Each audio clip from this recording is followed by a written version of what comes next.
Então, nós vamos tentar falar um pouquinho da conexão de toda a questão ESG com os aspectos de recursos humanos e com o que a gente faz aqui. Quando a gente fala de ESG, a gente fala normalmente muito de ambiental, né? As pessoas conectam muito o assunto ESG com a causa ambiental, né? Com as regulamentações e com toda essa polarização que a gente está tendo hoje no mercado, né? Sobre essa divisão, né? Eu até escrevi recentemente sobre isso, do que eu chamei de um apartheid que a gente está tendo entre Estados Unidos e Europa, onde num lado onde você aumentando as regulamentações, do outro lado você reduzindo, e toda a dificuldade que a gente tem de conviver com as duas coisas ao mesmo tempo nas companhias aqui no Brasil. E mais com o tarifaço agora e com toda essa questão, então a complexidade geopolítica se tornou muito, muito grande. E aí a gente olha muito para essa questão ambiental. E muitas das companhias acabam esquecendo aquilo que passa a ser base, tanto para o ambiental quanto para a governança, que é o social. Né? E quando eu falo de social, eu estou falando não só do relacionamento com o colaborador, mas quando a gente fala de social, a gente tem que lembrar que é o relacionamento da companhia com todos os entes externos, com todos os stakeholders, com clientes, com fornecedores, com coisas, com o mundo externo. Como é que a companhia se relaciona com o mundo externo? E eu estou falando da comunidade, aí eu estou falando do fornecedor, eu estou falando do colaborador que está dentro de casa e da família dele. Então, toda essa questão do capitalismo de stakeholders, de a gente conseguir levar, né, todo o resultado da companhia para tudo que a cerca, permeia tudo que a gente fala aqui de ESG. Né? Então, o assunto é muito mais amplo do que normalmente a gente quer crer. Então, eu quero passar primeiro para a Dani para ela falar um pouquinho do trabalho que a Morfilia faz, que é fantástico, que vocês vão conhecer, e como é que a gente pode, através de organizações como a Morfilia, cumprir esse aspecto social das companhias. Né? Como é que isso faz com que o aspecto do social do ESG consiga trazer resultado, porque ESG sem resultado também não funciona. Tá? Eu já brinquei que devia ter mais uma letra no ESG, já escrevi sobre isso, devia ser EESG, deve ser o econômico, devia contar também, porque não adianta tudo isso que a gente faz aqui não trazer resultado para a companhia. E quando uma ONG faz um trabalho de gerar mão de obra, e depois o Flávio vai contar um pouquinho do trabalho que eles fazem conjuntamente, que é fantástico, quando uma ONG consegue gerar mão de obra, consegue tirar gente da comunidade, gerar mão de obra para dentro da companhia, ela está trazendo resultado para a companhia. Né? Então, tudo está conectado, né? O ambiental, o social, a governança e o resultado. Então, Dani, conta um pouquinho para a gente como é que você faz esse trabalho fantástico lá e como é que você gera resultado para as companhias também, porque não é só benevolência. Né? A gente está pensando em resultado para as pessoas, para os colaboradores, para o time e para a companhia. Bom, bom dia a todos. Estou um pouco rouca, peço desculpas, a voz vai. Vou fazer meu melhor aqui. Sou vice-presidente da Morfilia, me chamo Daniela Padrão. Obrigada, Marcelo, por introduzir esse tema tão importante. Hoje a Morfilia é uma ONG que trabalha com acolhimento, capacitação e geração de renda. Na história da Morfilia, quando a Mariana Marques, que está aqui, fundou a instituição e nós juntas começamos a trilhar um caminho dentro das comunidades, o trabalho da Morfilia, ele permeava o assistencialismo. É importante fazer assistência social, fazer o cuidado da população, levar alimento, levar roupa, levar dignidade, levar acesso à informação, é de extrema importância. Só que durante essa jornada, nos primeiros anos de história da instituição, a gente percebeu que a gente precisava ir além do trabalho só de assistência social. A gente precisava acolher, capacitar e gerar renda, porque aí, de fato, a gente permitiria que essas pessoas tivessem acesso a oportunidades que pudessem transformar a vida delas. E foi assim que a Morfilia começou. Então, hoje, já temos 400 mulheres atendidas nas comunidades de São Paulo, estamos inseridas em 4 comunidades. O trabalho no início era feito com mães, porque a gente acredita que as mães são o pilar de uma família e se elas se transformam, toda a família ao seu redor pode se transformar. Então, a Morfilia começou com as mães e caminhando nessa jornada com elas para profissionalizá-las, para resgatar sonhos, acreditar que é possível mudar essa realidade, acreditar que é possível dar uma vida diferente para os seus filhos. Assim a gente conquistou as mães e os filhos. Então hoje nós atendemos as mulheres de 4 comunidades, como eu falei, estamos em São Miguel, em Osasco e 2 comunidades em Budas Artes. E ali a gente ministra oficinas de diversas frentes. Então, a gente fala de empregabilidade, de empreendedorismo dentro da comunidade e fora dali. A gente fala de programação. E os jovens, principalmente, os filhos delas hoje, estão com a gente para fazer cursos de programador. que a gente sabe que é uma profissão do futuro e que a gente pode abrir portas para eles.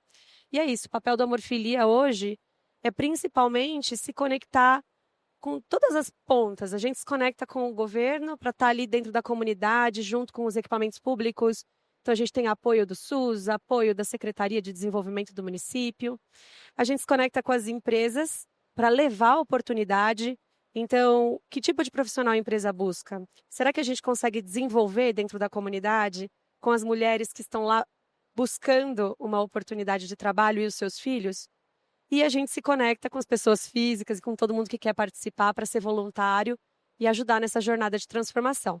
Tentei ser breve e contar um pouquinho da nossa história. E para fechar, das 400 mulheres que estão com a gente, 200 conseguiram se formar em algum curso profissionalizante e 30% delas já voltaram para o mercado de trabalho. Então, são 4 anos aí de história nesse trabalho de acolher, capacitar, mas a gente já vê o quanto elas puderam de fato mudar a vida delas com essas oportunidades. E depois a gente conta da parceria com a Conecta, que faz muita diferença para essas mulheres na sociedade. Acho que fica para a próxima pergunta.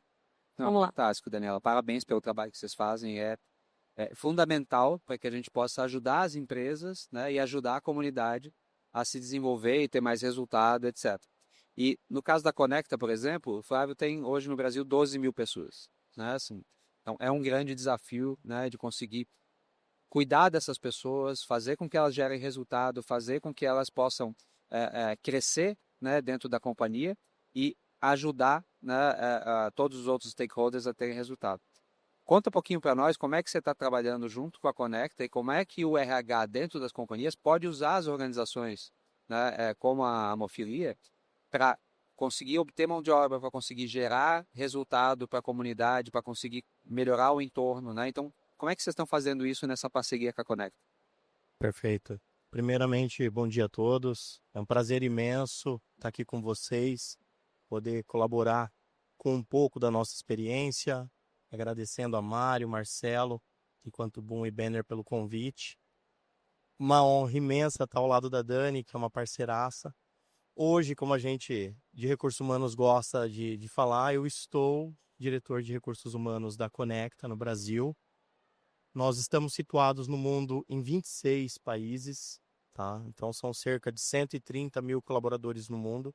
É uma empresa dentro do Brasil com um foco muito grande, tanto em CX, no modelo convencional de atendimento a clientes, mas 30% do negócio está alavancado através de serviços digitais, tá? Como analytics, inteligência artificial. Então a gente acaba lidando com públicos diferentes, realidades diferentes. Mas o grande desafio do nosso segmento, e que é diferente, cada recursos humanos precisa se atentar aos desafios de onde você está inserido, no nosso caso está no fato de que nós temos 70% de mão de obra feminina, o que na minha opinião é muitíssimo bom. Nos meus longos anos de RH aprendi que o mundo seria muito melhor se ele fosse principalmente liderado pelas mulheres, e isso é bem verdadeiro. Então, é uma causa que eu gosto muito, o trabalho da Amorfilia. A mulher, ela é a base da maior parte de todas as famílias, ainda que exista um homem naquela casa, né?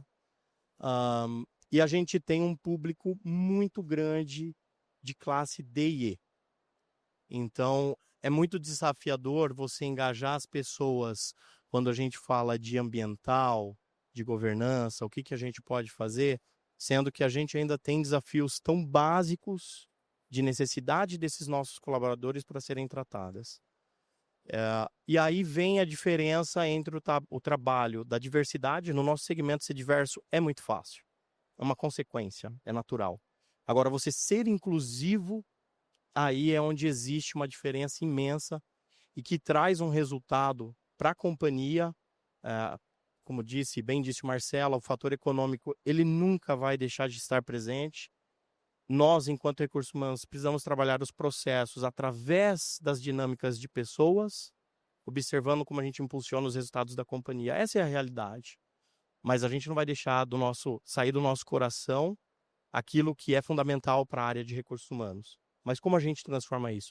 Então, quando a gente olha essa parceria com a Amorfilia, em que a Conecta dentro das instalações do Amorfilia, na comunidade, a partir da identificação de mulheres em situação de vulnerabilidade social, muitas vezes de violência doméstica, a gente forma essas mulheres não para a Conecta, nós formamos as mulheres. A consequência é que muitas delas acabam trabalhando para a gente, trabalhando conosco, dentro da própria comunidade, o que facilita muito para ela ter a dinâmica para cuidar do seu lar, cuidar dos seus filhos, não precisar dentro do universo da Grande São Paulo se deslocar 2 horas por trajeto, 1h30 que seja. E a gente gera oportunidades. Temos operadoras, temos monitoras, supervisoras e pessoas que hoje estão trilhando já outros passos de carreira com a Conecta a partir dessa parceria. Então, quando a gente observa toda esta necessidade, óbvio, para nós tem um resultado muito importante. São os melhores KPIs de pessoas que nós temos, são as mulheres desta comunidade. Isso é impressionante. Com todo o desafio que ela possa ter, são os nossos melhores KPIs. Mas a gente consegue unir, equilibrar as necessidades dessas mulheres para que elas tenham uma oportunidade para sair daquele ciclo vicioso, ter equilíbrio para cuidar das suas vidas e ainda assim se tornar uma profissional e seguir crescendo nas suas carreiras. Aí a gente começa a dar um passo naquilo que não é ser diverso somente, mas a trabalhar a inclusão dessas pessoas. Perfeito. E se eu puder complementar, quando a Amorfilia começou essa parceria com a Conecta, montando esse polo social dentro da comunidade, conseguimos capacitar 100 mulheres em 2 comunidades de São Paulo, e delas a gente empregou 25 mulheres numa comunidade, e a Conecta continuou, foi além, fez uma parceria com o G10 em Paraisópolis e empregou mais 25 pessoas lá. Então, é assim que a gente leva o emprego de volta para dentro da comunidade. Eles estão próximos de casa, têm acesso a tempo de qualidade com a família. Então, é por isso que eles se sentem de fato acolhidos em um ambiente seguro, e aí que a transformação acontece. Então, não é a Conecta falando, vem cá trabalhar aqui. A gente está indo aí te dar oportunidade, a gente vai fazer aí juntos. Foi por isso que foi tão transformador esse processo. É uma das empresas que mais nos apoia, então agradeço muito, viu, Flávio? A gente está aqui juntos. Legal, gente. Para quem está aqui, e temos muitos profissionais de... Estão me ouvindo? Opa. Temos muitos profissionais de RH aqui, e esse é um aprendizado importante que a gente pode levar. Às vezes a gente está lá no RH das nossas empresas, vocês, nas companhias, dizendo assim, poxa, mas eu estou com dificuldade de contratar, eu estou com dificuldade de achar mão de obra de qualidade, eu estou com dificuldade de achar coisa. E às vezes não adianta a gente ficar sentado dentro do RH esperando o currículo chegar, tá? Você pode ter um aspecto e um resultado muito melhor se você for buscar essa mão de obra, ajudar a formar essa mão de obra e trabalhar junto com a Amorfilia ou com outras instituições parecidas. Não existe só a Amorfilia.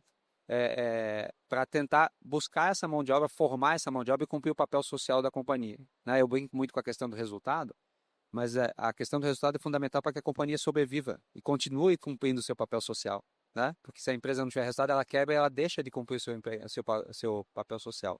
Mas falando um pouquinho agora de tecnologia, a Benner aqui é uma empresa de tecnologia, né? A Conecta também, a Boom, né? Então, assim, são empresas que empregam muita tecnologia, e aí vem a grande discussão sempre, né? Assim, a IA vai acabar com os empregos, vai acabar com as oportunidades. Vocês já escutaram isso todo dia, né? Eu sempre brinco que você não vai perder o emprego para IA, né? Você vai perder o emprego para alguém que sabe usar IA melhor que você, e a gente fala isso sempre. Mas a gente tem, na verdade, um papel de transformação, de novo, né?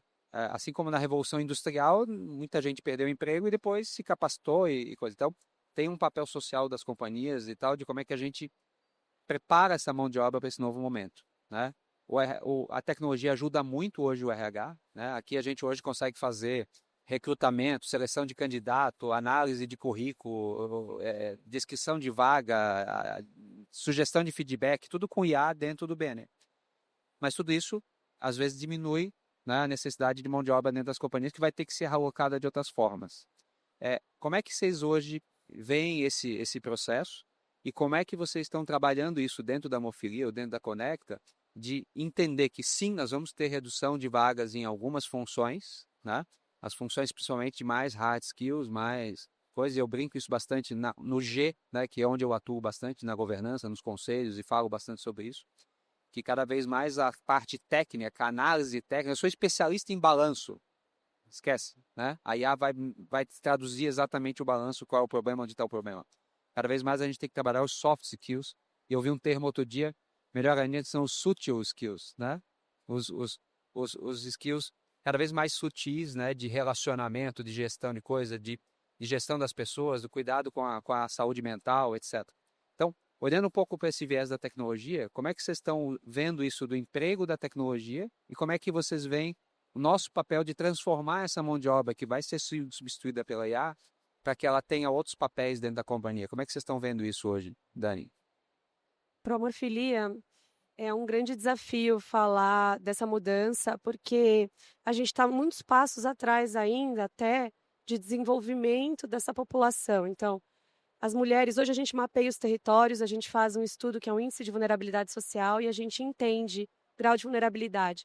E um dos fatores, alguns dos, mas os mais importantes para a gente mapear o quão vulnerável essas mulheres e essas famílias estão é entender nível de escolaridade, acesso a condições básicas, né, de higiene, de alimentação, e também acesso a celular, à internet, porque isso limita demais o acesso dela às oportunidades do mercado de trabalho. Quando a gente faz esse mapeamento, a gente percebe que quanto mais sênior as mulheres, menor o grau de escolaridade. Geralmente até a 4ª série, não passou do ensino fundamental ao ensino médio. E o que isso gera nelas? O não acreditar que são capazes de voltar para o mercado de trabalho. E aí, também não sou capaz de trabalhar com tecnologia. Então, desbravar esse mundo e mostrar que é possível, sim, que o mundo vai mudar, que a tecnologia vai ter que fazer parte do seu dia a dia e criar espaços dentro da comunidade com Wi-Fi, com computador, ensiná-las a utilizar esses equipamentos já é o primeiro passo. Então, a gente está na tecnologia ainda lá no básico. E aí, depois de desbravar o medo de mexer no mouse, mexer no teclado, que muitas vezes a gente encontra, aí a gente caminha. Então, agora, por que não fazer um curso de atendimento de call center? É o básico da tecnologia, mas você já está acessando ali. E aí elas enxergam, nossa, é possível. E aí o filho fica sabendo que tem um curso de programação de full stack na ONG. Ah, eu quero uma bolsa de ensino em programação. E aí a gente leva programadores, a gente leva casos reais de superação, de mostrar que é possível sim ir para a área da tecnologia, que uma mulher pode trabalhar na área da tecnologia. Mas a gente está lá atrás. A gente está antes fazendo elas acreditarem que é possível, para depois a gente caminhar seguir nessa jornada de prepará-las para esse mundo mais tecnológico. Aqui os passos antes para chegar lá. Não são fáceis, né? Não são fáceis, mas a gente vai chegar lá, né? Assim, essa população vai ser remanejada, ela vai ser. E quando a gente olha os indicadores hoje, você falou que quanto mais sênior, menor o nível de escolaridade, que é um movimento impressionante que está acontecendo hoje, quando você olha todos os indicadores de mercado, o maior número de formações e de aperfeiçoamento está nas mulheres, né? Então as mulheres estão correndo atrás desse. Coisa quando a gente fala hoje da falta de diversidade nos conselhos, nas empresas, na gestão das companhias, etc.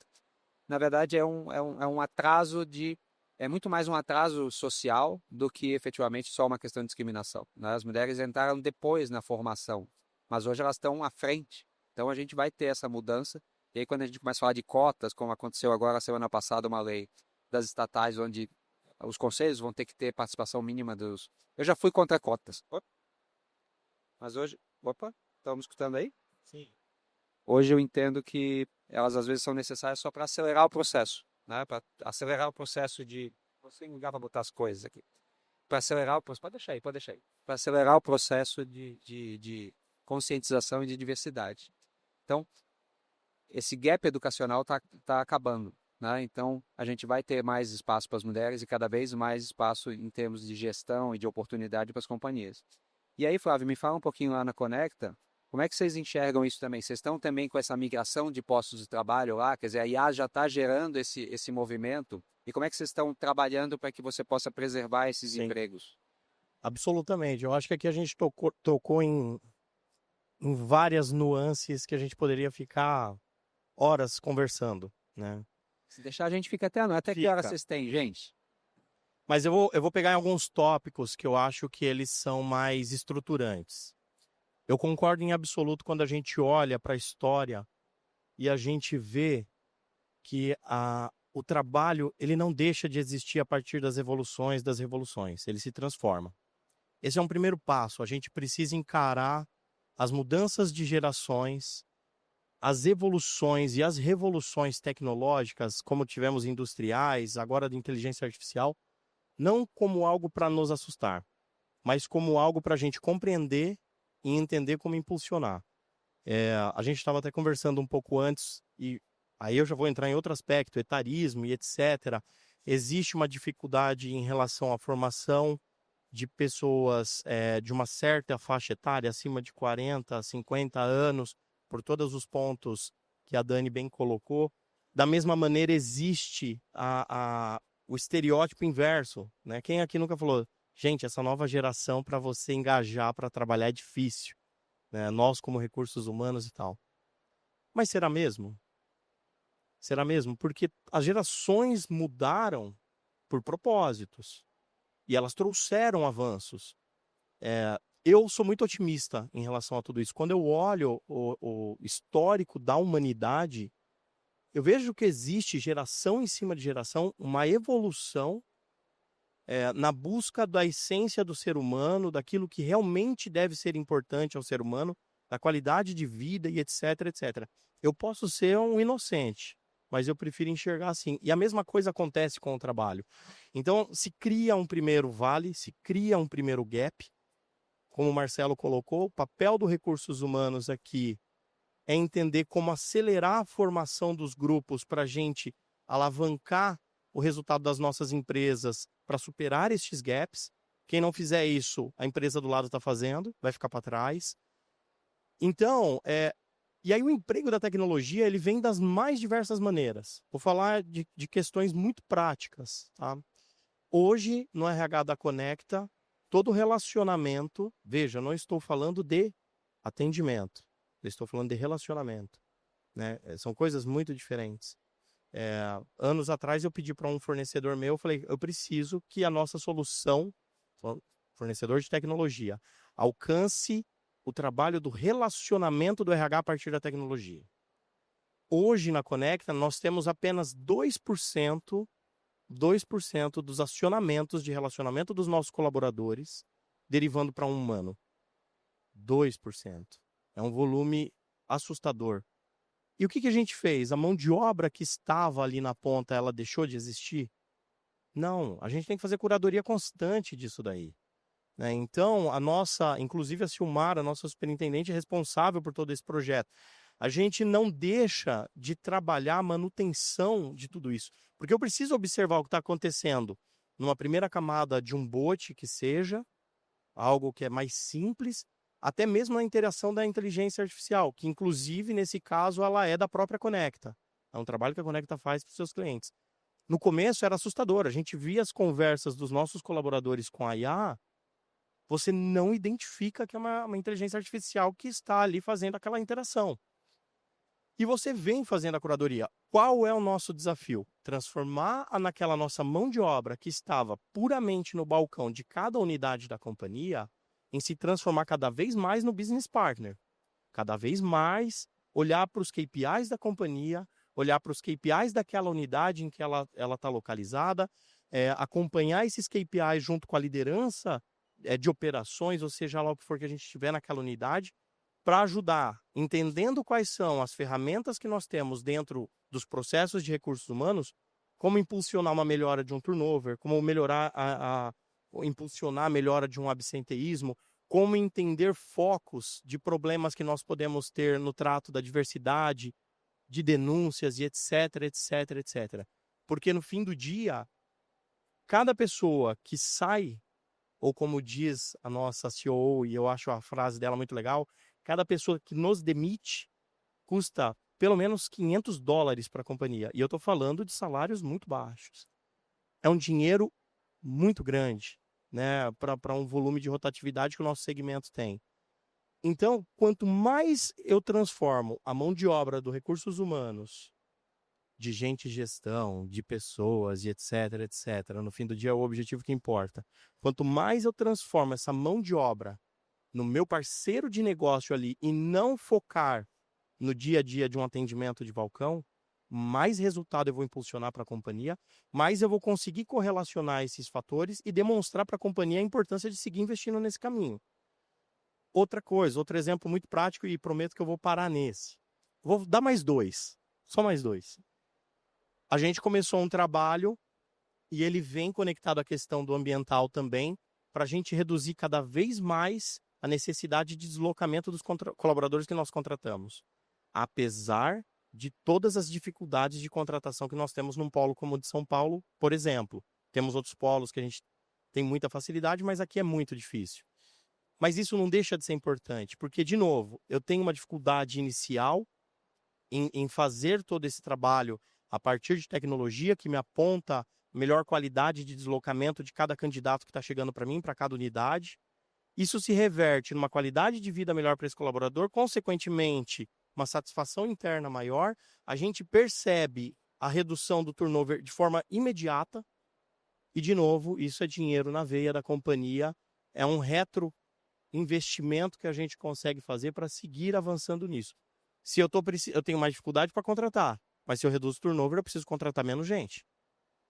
Então, para mim, parece que é uma coisa lógica. Eu tenho que perseguir isso insistentemente. E a tecnologia nos ampara em cima dessas situações, assim como do etarismo. A gente sabe que existem perfis dos mais diversos e que a gente vem cada vez mais. Eu não vou excluir as pessoas, mas eu vou entender onde estão as suas fortalezas, onde esses perfis são mais exitosos, que é uma coisa antiquíssima dentro do RH, e eu vou seguir fazendo a alocação de forma adequada. A gente volta para as receitas mais básicas. E, por fim, para fechar exemplo de tecnologia, e aí é um trabalho que a gente vem buscando desenvolver com a Boom já de algum tempo, essa parte toda da gestão, do uso dos nossos conglomerados aí de saúde, é como eu conecto e gero antecipação, previsibilidade de problemas sociais a partir da pontinha do iceberg ali de uso de saúde. Isso é fundamental. E, por exemplo, num estudo que eu fiz algum tempo atrás, eu imaginava que eu ia pegar uma correlação de adoecimento CDF baseado na precedência, por exemplo, de uma pessoa que tinha uma doença crônica. Parece muito básico, parece muito óbvio. Nem sempre. Não consegui confirmar essa tese para todas as situações. Mas, para as pessoas que entravam num adoecimento oncológico, esse é fatal. Vai estar lá. Você identificou que um colaborador seu apresentou um atestado de característica de adoecimento oncológico. O que você, enquanto recursos humanos, pode fazer a partir dessa identificação para dar um amparo melhor? Lembrando da inclusão, ele vai ter necessidades diferentes. Ele vai precisar, e isso é fundamental. E isso não afeta só aquele colaborador, aquela vida. Todo o entorno, todos os seus pares, todos os seus colegas, sua liderança, que está percebendo o empenho da companhia, vão enxergar valor agregado naquilo. Onde você vê esse reflexo? Cara, monitora as pesquisas de clima da sua companhia, entende onde estão os focos, monitora os KPIs de gestão de pessoas, onde você fez grupos controles que você aplicou alguma ação diferenciada, qual foi o resultado diferente que você teve ali, frente a um outro grupo semelhante que você não aplicou. Se a gente não tiver o desejo para transformar o intangível dos recursos humanos em tangível para a companhia, você não faz. E tudo isso circunda tudo que a gente está falando de ESG. Né? Você diminui o impacto de carbono quando você contrata pessoas com deslocamento menor, você melhora a qualidade de vida, você trata a necessidade de todos os seus colaboradores. Outra coisa, mães que perdem um bebê na gestação, né? Gestantes, enfim, seja ela a identificação de gênero que ela tiver, fatalmente o CDF vem na sequência. Isso eu comprovei em cima dos meus estudos. Então, cada vez mais, correlacionar o uso do seu ambiente, seu conglomerado de gestão de saúde, atestados e outros fatores para você ter previsibilidade, é onde a tecnologia vai te ajudar, sem sombra de dúvida, a estabelecer programas exitosos em termos de resultados. Tá? Muito bom, Fábio. Essa questão do uso da tecnologia e do etarismo e de tudo que permeia o ESG, você falou de predição, é uma coisa que a gente não está falando de operador, de plano de saúde, mas a Benner também atua em saúde. Né? A Benner hoje, vocês estão no RH, mas a gente hoje atua em operadores de autogestão, que para mim é RH. Tá? Então, quando a gente fala de uma operadora de autogestão, a gente está falando de RH, a gente está falando de uma companhia cuidando dos seus colaboradores. E a Benner é líder nesse mercado hoje, no Brasil a gente tem 60% do mercado. E ali a gente tem um trabalho muito forte também, que é muito ligado a isso, que é exatamente de análise e de usar a tecnologia para predição de sinistro. Predição de sinistro para prevenção, né? A gente tem casos fantásticos. A gente teve um caso numa operadora recente, numa companhia, que a gente conseguiu identificar por score de saúde, pelos resultados clínicos e pela utilização, 20 pacientes, 20 funcionários que iam infartar. E ou que estão em gap de rastreio de câncer de mama, ou que estão em...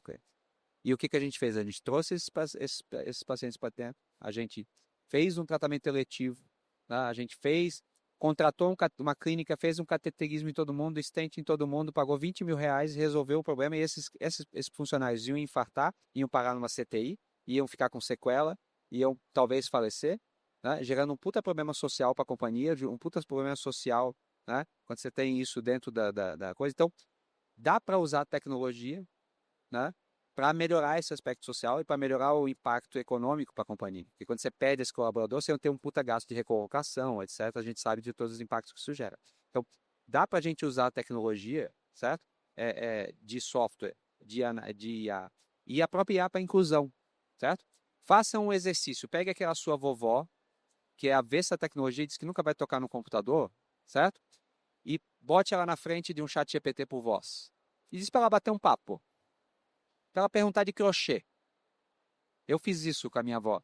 E ela agora pergunta para o chat GPT o que ela tem que fazer para o almoço. Certo? Os modelos de LLM aproximam as pessoas, porque eles tornaram o computador acessível. E a gente tem que enxergar a IA como acessibilidade, quando a gente fala de LLM. Né? Então, façam essa experiência, certo? Com alguém que tem essa versão, né? E eles vão pensar, nossa, dá para conversar com o computador, dá para usar o computador, dá para usar a tecnologia de maneira super simples, né? E cada vez mais com os assistentes isso vai acontecer. Mas caminhando um pouquinho para o final, eu queria falar um pouco de legado. Como é que vocês enxergam tudo isso que a gente está fazendo? E para todo mundo que está aqui de RH, qual é esse mundo que a gente enxerga e o que a gente está pensando pós todo esse impacto e todo o trabalho que vocês estão fazendo lá na hemofilia? Como é que é o mundo ideal onde a gente espera deixar esse legado para as próximas gerações, né? Como é que vocês enxergam que o mundo vai ser ali na frente com tudo que a gente está caminhando, né? Vocês estão otimistas? Eu sou um otimista, compartilho com você, Flávio, sempre, né? E acredito nessa geração chatinha às vezes, sim, eu tenho filhos, tenho uma filha já maior, de 26, mas tenho um de 12 e uma de 7. E acredito muito nessa geração, né? Na verdade, tem uns desvios aí, a gente saiu de uma educação, né, muito dura e acabou tornando ela muito soft demais, e a gente tem um desviozinho, mas eu acredito muito nessa geração, de tudo que ela traz de questão do conceito de qualidade de vida, de a gente focar mais nas coisas que realmente são importantes, e eu acho que a gente tem que ter um mosaico de competências, de qualidades, de anseios dessas gerações dentro da companhia que convivem hoje. Então, como é que vocês enxergam isso? Essas cada vez mais gerações convivendo. Como é que a gente tem que trabalhar isso para que a gente tenha um RH, uma companhia, um impacto, né, cada vez melhor? Né? Como é que vocês enxergam isso daqui para frente? O que vocês estão fazendo? Como é que vocês enxergam onde vocês vão chegar? Se são otimistas como nós, né, Dani? Eu acho que você também, pelo trabalho que faz, certamente deve ter esse otimismo no olhar. Bom, vamos lá. É curioso você me perguntar sobre isso. Acabei de voltar de um retiro espiritual. Já sou. Então, Quero fazer também. então o que legado deixar, né? Eu acho que esses últimos 4 dias me fez refletir muito sobre o meu papel aqui, o papel do Amorfilia, a minha missão, como contribuir para a Conect e para outras empresas. Meu sentimento para a Banner, que agora vai surgir essa parceria. Com a Boom, que já existe a parceria com a Amorfilia, ele é lindo, né? Eu sinto que primeiro a gente entender que não é uma jornada tão simples passar por essa transição, mas que a gente tem que passar por ela otimista. Os problemas virão, eu me deparo com mulheres todos os dias na comunidade, é duro dizer, mas às vezes despedaçadas internamente. Mas respeitar que é o processo dela, entender que ela viveu aquilo porque ela precisava viver, e como agora ser uma ponte, uma luz no caminho dela para que ela possa percorrer um caminho diferente. E não deixar de acreditar nela, mesmo quando ela não acredita nela mesma. É isso que no Amorfilia a gente faz. Então, quando a pessoa deixa de acreditar nela, a gente vai acreditar até o final. para que ela saiba que sim, ela é possível. E nisso a gente muda a energia que a pessoa vibra, o que ela sente. E ela, de mudar essa energia dela, ela fala: tá bom, entendi. Aqui me mostrou que eu posso ser diferente independente da condição em que eu estou vivendo e que depende de mim. E aí, levando isso para dentro das empresas, eu brinco que quando eu vou nas empresas, eu queria poder levar o Amorfilia lá para dentro, para fazer isso com todo mundo que está lá. Flávio, já fui para a Conecta, já fiz algumas atividades lá, e eu queria poder levar um pouquinho dessa energia da Amorfilia para todos os lugares onde a gente passa.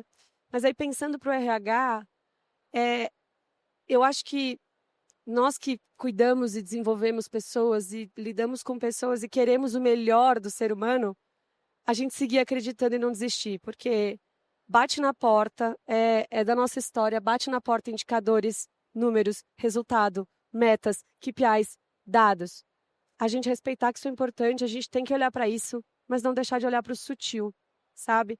Então hoje, na hora de tomar uma decisão, se eu tiver que olhar para o sutil, eu vou defender os meus valores, eu vou olhar para o sutil e eu vou até o final. Porque o indicador é importante, mas o sutil também.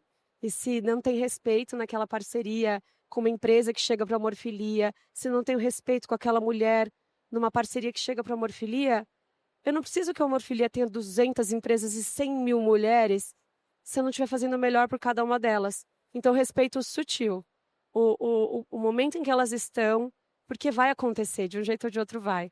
Então, acho que é isso, é olhar para esse nosso lado mais humano que o RH tem. A gente é mais do humano, né, do ser humano, transformar o ser humano nisso. E na dúvida, eu vou no sutil. É isso. E aí fica essa mensagem para quem quiser se conectar com a Amorfilia e a gente levar um pouquinho dessa energia de vibrar positivo, mudança, acreditar. A gente está aqui, a gente vai junto com as empresas para levar para as mulheres e também levar para a empresa um pouquinho dessa energia boa. É isso. Legal. Vim daqui, ó, vim do retiro. Tinha que Mas ser assim veio minha resposta, né? transformada. Veio transformada. Né? Já quero saber desse retiro, viu? Fala, Flávio. Eu posso roubar a sua fala do futil? Não, do sutil. Futil não, do sutil. É um livro, né? Eu te falei, né? Eu li essa semana, chama Sutil Skills. Sim. Depois os Soft Skills, Hard Skills, depois nós vamos falar de Sutil Skills. Sim. Mas eu tenho só 2 pontos em relação a futuro e como um otimista, como eu disse, na humanidade. Primeiro que eu fiquei muitos anos fazendo projetos focados em processos muito hards de recursos humanos, numa empresa passada, quase 15 anos, empresa que chegou a ter mais de 100 mil colaboradores no Brasil, e como líder de projeto falava, cara, se a gente conseguiu atender 90%, o projeto é sucesso. 5% para lá, 5% para cá, que não rolou, a gente vai corrigindo depois. Não deixa de ser verdade. Mas hoje, na minha cadeira, eu me permito olhar de maneira diferente. Ainda numa empresa grande, não do mesmo porte, mas eu vou muito mais com a Dani hoje. Eu acho que o sutil, ele é fundamental. Principalmente quando a gente fala das questões de ambiental, de social. Um exemplo, não adianta eu fazer um trabalho assistencial de atendimento de saúde mental, em que eu não me aprofundo depois com aquele colaborador que eu identifiquei uma necessidade e não o acompanho até o fim. Não adianta. Ser jogador de ping-pong. Eu coloco lá um grupo de psicólogos, de assistentes sociais, para receber uma demanda, fazer um primeiro atendimento e depois devolver esse cara para o mundo para ele, com orientações, tentar achar seu caminho. Isso não é o sutil. Então, eu acredito muito mais... existem, sim, programas massificados, mas quando você entra neste viés do social, é o individual. Isso é difícil para o RH em grandes companhias, mas é fundamental. Se você não fizer o individual, você não vai colher resultado. Para mim, isso é muito nítido. Você tem que acompanhar aquele social de ponta a ponta. E isso vai esbarrar em todo o restante. Esse é um primeiro ponto. O segundo ponto é que eu acho que a humanidade já deu passos muito importantes em relação a tudo isso. E dentro do ISG, eu vejo que o G é onde a gente tem todo o respaldo de que as empresas elas não têm mais escolha, elas precisam seguir investindo. Quando a gente vê tudo que está previsto dentro da governança, de ética, políticas anticorrupção, que era uma coisa muito comum, ainda é, mas era absolutamente comum e corriqueiro. Não é aceitável, né? Ética não se negocia. Seja com uma coisa básica, você furando a fila num trânsito, que aconteceu muito hoje, eu lá na faixa da direita para chegar aqui. Cara, não se negocia. Educação, ética, não ser corruptível, não se negocia, né? E a gente vê isso na governança num patamar muito grande, hoje em que as empresas, umas colocam as outras para fora a partir de questões que depõem contra todos esses princípios. Então, eu acredito que o primeiro passo para que as empresas cada vez mais estejam realmente voltadas e trabalhem a partir disso para o resto, eu acho que foi dado. Então, eu acredito nesse futuro, sim, e vamos observar essa nova geração, porque eu acho que ela vai nos ensinar muita coisa também. Muito bom. Bom, gente, acho que foi legal você falar dos Sutil Skills, surgiu aqui no papo no prévio aqui, mas e é engraçado porque hoje, e não foi combinado, eu escrevo muito no LinkedIn de governança, sobre o G, que faz parte do SG. Escrevo todo dia lá. E se vocês entrarem lá no meu post do Marcelo Murilo, lá no meu LinkedIn hoje, eu estou falando de um livro que eu li recentemente, porque é no conselho que essas decisões acontecem, né? E é um livro muito interessante, chama The Future Board, The Future Board. E ela traz duas características, algumas qualidades, mas duas me chamaram muita atenção do conselheiro tem que ter. E que eu acho que permeia toda essa nossa conversa. Que não é competência técnica, que não é competência... É coragem e compaixão. E eu acho que isso tem que permear todas as nossas decisões aqui, tá? Quando a gente tem coragem de assumir esse papel de ir atrás das pessoas, tem coragem de tomar as decisões, às vezes de demitir pessoas porque a companhia precisa, mas de criar mecanismos para que elas possam se recolocar. E quando a gente percebe, tem compaixão dessas pessoas, tá? A gente consegue tomar decisões muito mais assertivas e consegue permear todos esses sutil skills e olhar para a comunidade, e olhar para o nosso time, e olhar para o resultado da companhia de uma maneira muito mais efetiva, né? Então, eu acho que a mensagem que fica aqui o ESG é muito mais do que só o ambiental, é muita governança, é muito social, e a gente precisa ter coragem, gente, de fazer esse movimento. Vocês, no RH de vocês, precisam ter essa coragem, com a devida compaixão com as pessoas e com todo esse cenário que a gente vive hoje. Obrigado para vocês, fiquem à vontade para conhecer um pouco mais do que a gente faz aqui na Benner, na Boom, etc. A gente está à disposição para bater um papo também depois, se vocês quiserem. Obrigado, gente, pela atenção e espero que vocês tenham gostado. Obrigado. Obrigada.